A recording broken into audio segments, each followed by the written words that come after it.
আসসালামু আলাইকুম, সবাইকে স্বাগতম জানাচ্ছি আমাদের টাইম ফর মেডিকেল স্টুডেন্টের নতুন ভিডিওতে। আপনাদের সাথে আছি আমি Sajed Hossain, CMC final year. তো এর আগের ভিডিওতে আমি এন্টেরিক ফিভার নিয়ে আলোচনা করছি। আমি মূলত পেডিয়াট্রিক্সের ফাইনাল প্রফে আসা বিগত বছরের মোটামুটি সিইউতে যেসব কোয়েশন ফাইনাল প্রফে আসে সেই সব কোয়েশন সলভ করার চেষ্টা করতেছি। ওকে, সো সেকেন্ড টপিক যেটা আমি সিলেক্ট করছি সেটা হচ্ছে সেকেন্ড যে টপিকটা আমি সিলেক্ট করছি সেটা হচ্ছে মিজলস। ওকে, সো আমরা একটু দেখার চেষ্টা করি মিজলসের কোন কোন কোয়েশনগুলো আমাদের বিগত বছরের প্রফে আসছে বা কী রকম টাইপসের কোয়েশন আসে সেটা একটু আমরা জানার চেষ্টা করি। ওকে, তাহলে আমাদের টপিক মিজলস।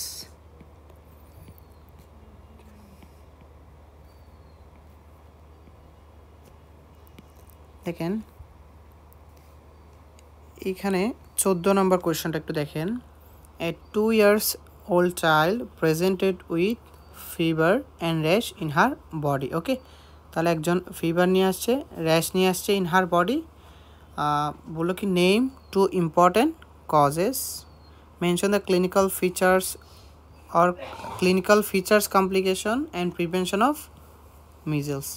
আচ্ছা, এই কোয়েশনটাতে আসলে ফিচার্স চাইছে, কমপ্লিকেশনও চাইছে, প্রিভেনশনও চাইছে, আর এর আগের কোয়েশনে কজ চাইছে। হ্যাঁ, সো যেহেতু নিচের কোয়েশনটা মিজলসকে ইন্ডিকেট করতেছে, সো আমরা যে উপরে যে কোয়েশনটা আছে নেম টু ইম্পর্টেন্ট কজেস, সেখানে মিজলস ছাড়া আদার্স যদি আরও 4-5টা ডিজিজ থাকেও আমরা মিজলসকে কিন্তু একে রাখবো, দুইয়ে আদার্স যে কোনো একটা ডিজিজ দিতে পারি। ওকে, সো তাহলে আমরা এখানে ফার্স্ট কোয়েশনের অ্যান্সারটা কী হবে? ডিফারেন্সিয়াল ডায়াগনোসিস অর কজেস যদি জিজ্ঞেস করতেছে কী বলবো? আমরা অ্যান্সার দিব এখানে একটা হবে কি মিজলস, আর আরেকটা আমরা ডেঙ্গু, চিকুনগুনিয়া এরকম টাইপসের কিছু একটা দিতে পারি। আমি ডেঙ্গু দিলাম আমার সুবিধাতে। ওকে, অথবা চিকুনগুনিয়া দিতে পারেন, দুইটাতে র্যাশও থাকে, ফিভারও থাকে। ওকে, পরের কোয়েশনটা কী লিখছে? Features, complication and prevention. আচ্ছা দেখেন, ফিচার্সগুলো নর্মালি কিন্তু আমাদের সিনারি আকারে কোয়েশনে থাকে। আমি যদি এর পরের আরও 3টা কোয়েশনের দিকে আপনাদেরকে দেখাই, দেখেন এখানে 19 নম্বর কোয়েশনটা দেখেন, fever rash whole body similar question, এটা না।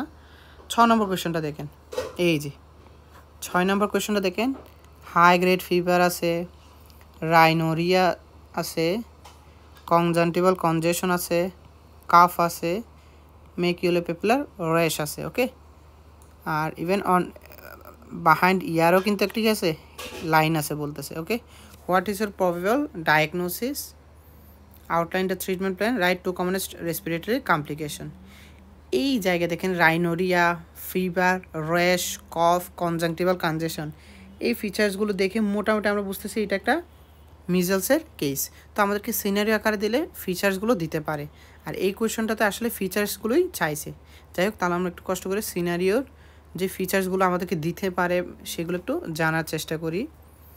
তাহলে সিনারিও যখন দিবে আমাদের মিজলস থেকে, তাহলে আমাদের কী কী দিতে পারে আমাদের ক্লু দেখেন। একটা ক্লু দিতে পারে অবশ্যই ফিভার, ফিভার অবশ্যই দিবে। আরও দিতে পারে কি কফ। ওকে, আর কি ফিচার্স দিতে পারে আমাদেরকে?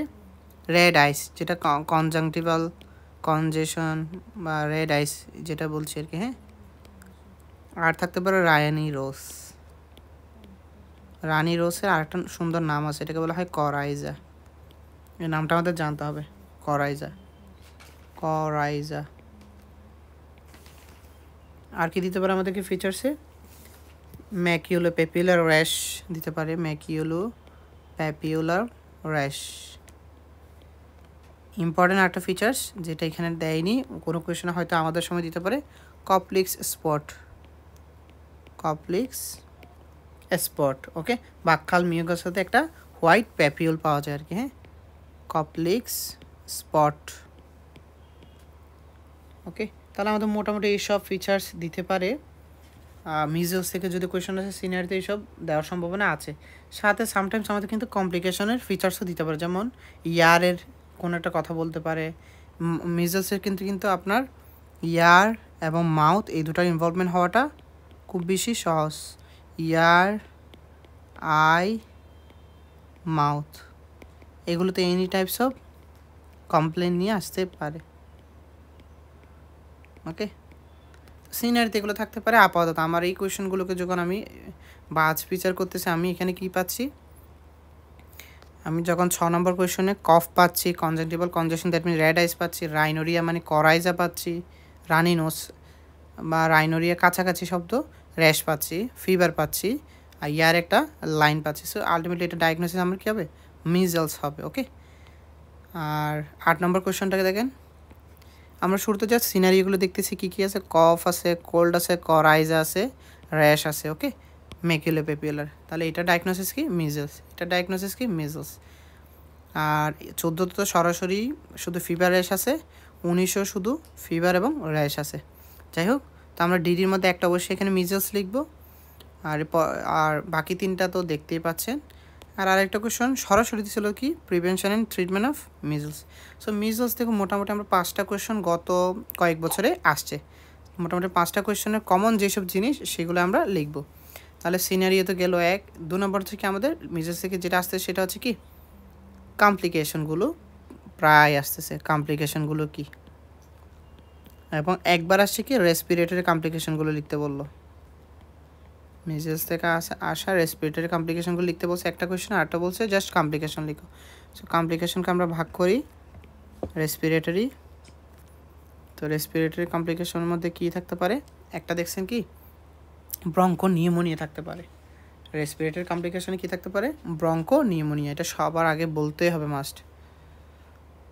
ওকে, ব্রঙ্কো নিউমোনিয়া, ব্রঙ্কো নিউমোনিয়া, অথবা শুধু নিউমোনিয়া লিখলেও কিন্তু চলবে। ওকে, আদার্স আর কি কমপ্লিকেশন থাকতে পারে রেসপিরেটরির মধ্যে, অটাইটিস মিডিয়া যেটা দেখছি, এটা আসলে রেসপিরেটরির মধ্যে পরে বলা যায়, এটাও লিখতে পারেন অটাইটিস মিডিয়া। যদিও এটা ইয়ারের কমপ্লিকেশন, তাও আমরা এটাকে অটাইটিস মিডিয়াটাকে রেসপিরেটরি কমপ্লিকেশন হিসেবেও লিখতে পারি, সমস্যা নাই। তাহলে ব্রঙ্কোনিউমোনিয়া লিখলাম, তারপর অটাইটিস মিডিয়া লিখলাম, এই দুটো লিখবেন। আর হচ্ছে flaring of TB, flaring of organ wise লিখলে এখানে আপনি নিউমোনিয়া এবং টিবি দুটো লিখেন, এটা স্কিপ করার চেষ্টা করেন, এটা সেপারেট হেডিং দিয়ে লিখেন, সমস্যা নেই। আর রেসপিরেটরি ছাড়া আর কি কমপ্লিকেশন হতে পারে, জিআইটিতে কমপ্লিকেশন হতে পারে, ডায়রিয়া, জিআইটিতে কী কমপ্লিকেশন হয়, ডায়রিয়া, ম্যালনিউট্রিশন, এটা তো জিআইটির মধ্যে আনতে পারেন আপনারা চাইলে। তাহলে ডায়রিয়া, আরটা কী লিখলাম, ম্যালনিউট্রিশন। তাহলে এই দুটো হচ্ছে কি কমপ্লিকেশন, জিআইটি কমপ্লিকেশন। তারপর সেন্ট্রাল নার্ভাস সিস্টেমে সামটাইমস এনকেফালাইটিস থাকতে পারে। ওকে, তাহলে আমরা জিআইটি লিখলাম, রেসপিরেটরি লিখলাম, অটাইটিস মিডিয়াটাকে সেপারেট করে লিখিয়েন, সমস্যা নাই। তারপর সেন্ট্রাল নার্ভাস সিস্টেমে এনকেফালাইটিস লিখতে পারেন। এর চেয়ে মোস্ট কমন কমপ্লিকেশনগুলো আমরা লিখি, সেটা হচ্ছে আই, যেটা আমি শুরুতেই বললাম, আই, ইয়ার, মাউথ, এই 3 জায়গায় কমপ্লিকেশন হওয়ার সম্ভাবনা খুব বেশি। সো আমরা আইটাকে একটু আগে লিখবো। ওকে, সো আইতে কী হতে পারে, আইতে আপনার কর্নিয়াল আলসারেশন হতে পারে, কর্নিয়াল জেরোসিস হতে পারে, নাইট ব্লাইন্ডনেস হতে পারে। ওকে, এই 3টা কথা। ইভেন ভিটামিন এ ডেফিসিয়েন্সির কারণে জেরাফ তেলমিয়া পর্যন্ত হতে পারে। তাহলে আমরা আইতে কী কী লিখতেছি, কর্নিয়াল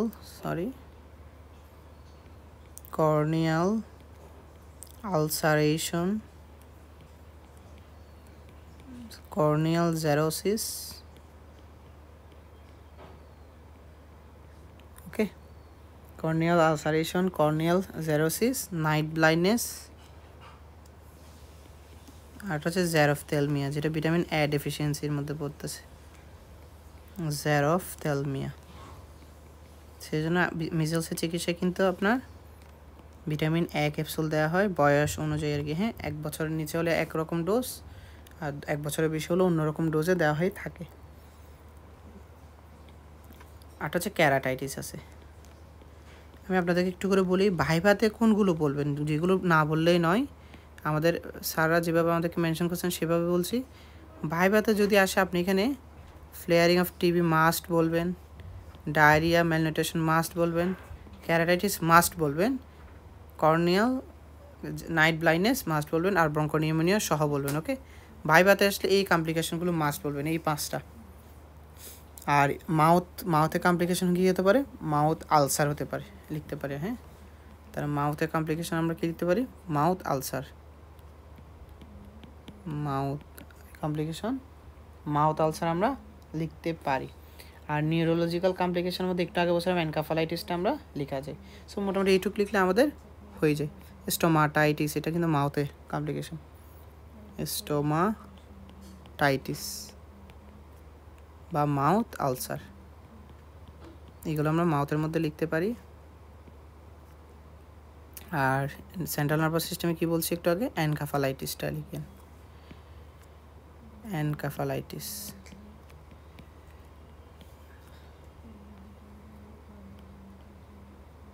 ওকে,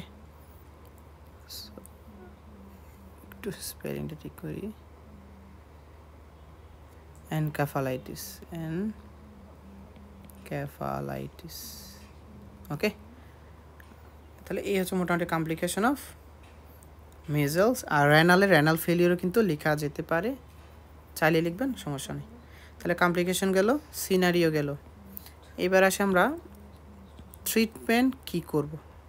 যদি কোয়েশ্চেন ওয়াইজ চিন্তা করি, 6 নম্বর কোয়েশ্চেনে কী আসছে দেখেন, what is your probable diagnosis? আপনি মেজলস লিখলেন, outline the treatment plan, treatment লিখতে হবে। 2 কমনেস্ট রেসপিরেটরি কমপ্লিকেশন, আমরা কমপ্লিকেশন কিন্তু লেখা শেষ। 8 নম্বর কোয়েশ্চেন চিন্তা করলে প্রফেশনাল ডায়াগনোসিস শেষ। Classify the condition according to the IMCI, according to the IMCI treatment দিতে বললো। তাহলে এটা একটা ব্যতিক্রমধর্মী কোয়েশ্চেন 8 নম্বরটা। হ্যাঁ, এটা একটু পরে সলভ করছি আমরা। প্রিভেনশন, ট্রিটমেন্ট, তাহলে আমরা ট্রিটমেন্টটা লিখে ফেলি, ট্রিটমেন্টটা যেহেতু সব জায়গায় একটা কমন কোয়েশ্চেন। তাহলে ট্রিটমেন্ট মিজলসে আপনি কি করবেন? আপনার এখানে অ্যাপ্রোচ থাকবে, জেনারেল অ্যাপ্রোচ থাকবে কিছু, দেন হচ্ছে কি কিছু কমপ্লিকেশন ম্যানেজমেন্টের জন্য কিছু অ্যাপ্রোচ থাকতে পারে। ওকে, তাহলে জেনারেল বলতে মেনলি এখানে সাপোর্টিভ ট্রিটমেন্টটাকে আমরা বোঝাচ্ছি। তাহলে আমরা ট্রিটমেন্টের নাম্বার 1 কী লিখব? সবার আগে যেহেতু পেশেন্টের মা বাবার সাথে থাকবে তাদেরকে একটু কাউন্সেলিং করে দিলাম। আমি রেফারেন্স হিসেবে আবিদ মোল্লা স্যারের বইটা ইউজ করতেছি। তাহলে কাউন্সেলিং নাম্বার 1। নাম্বার 2 হচ্ছে কি সাপোর্টিভ ট্রিটমেন্ট, যেমন ফিভার আছে, প্যারাসিটামল দেন। তাহলে ফিভারের জন্য ফিভার ম্যানেজ করব, সাপোর্টিভের মধ্যে ফিভার ম্যানেজমেন্ট করলাম। তারপর ফ্লুইড ম্যানেজমেন্ট, আগের মতো অ্যান্টেরিক ফিভারে কিন্তু লিখছিলাম fever, fluid management, adequate nutrition, এই কথাগুলো এইখানেও কমন রাখবো। ওকে, তারপর আর কি দেব? অ্যাডিকুয়েট নিউট্রিশন আর high potency vitamin A capsule দেব, আর এইচকে কনসিডারেশনে রেখে আমরা দেব। ওকে, আর অ্যাডিকুয়েট নিউট্রিশন বলতে কেন মোর প্রোটিনটাকে ইন্ডিকেট করছি, আমি বেশি বেশি প্রোটিন খেতে বলবো। তারপর এই হচ্ছে সাপোর্টিভ ম্যানেজমেন্ট। আর কিছু প্রিভেনশনাল ম্যানেজমেন্ট করবেন, যেমন আইকে টার্গেট করবেন যাতে আইতে কমপ্লিকেশন না হয়, সেজন্য আই কেয়ার করতে হবে। মাউথের আলসারের জন্য মাউথ কেয়ার করতে হবে, এগুলো কেয়ার নিতে হবে আমাদের। হ্যাঁ, কমপ্লিকেশন হয়ে গেলেও কেয়ার করতে হবে, কমপ্লিকেশন না হওয়ার জন্য প্রিভেনশন হিসেবেও কিন্তু কেয়ার নিতে হবে। আইতে যদি সাপোজ অ্যাসেসমেন্ট করে যদি কোনো সমস্যা পেয়ে যায়, সেক্ষেত্রে আমরা কী দেবো? অ্যান্টিবায়োটিক দেবো। ওকে, অ্যান্টিবায়োটিক যেটা অয়েনমেন্ট আকারে, আই অয়েনমেন্ট আকারে পাওয়া যায়, টেট্রাসাইক্লিন অয়েনমেন্ট।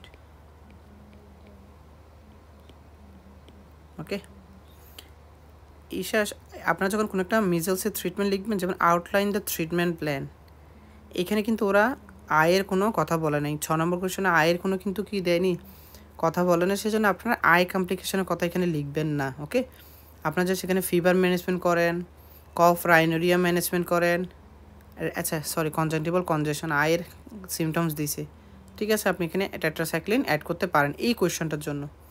আমি এই কোয়েশ্চনটার কথা বলছি। যদি ইন্ডিভিজুয়ালি 6 নম্বর কোয়েশ্চনটাকে আমি কনসিডারেশনে রাখি, ফিভার ম্যানেজ করব, রাইনোরিয়া ম্যানেজ করব, কফ একসাথে অ্যান্টিহিস্টামিন দিতে পারে হয়তো, কনজাংটিভাল কনজেশনের জন্য আমরা কি করতে পারি, এই যে আয়ের যে অ্যান্টিবায়োটিক দিচ্ছে সেটা দিতে পারি। ওকে, আই কেয়ার করলাম। আর সাপোজ কারো যদি মাউথের সমস্যা থাকে, মাউথ আলসার থাকে, সেক্ষেত্রে জেন্টিয়ান ভায়োলেট দিতে পারি। ওকে, মাউথ আলসারের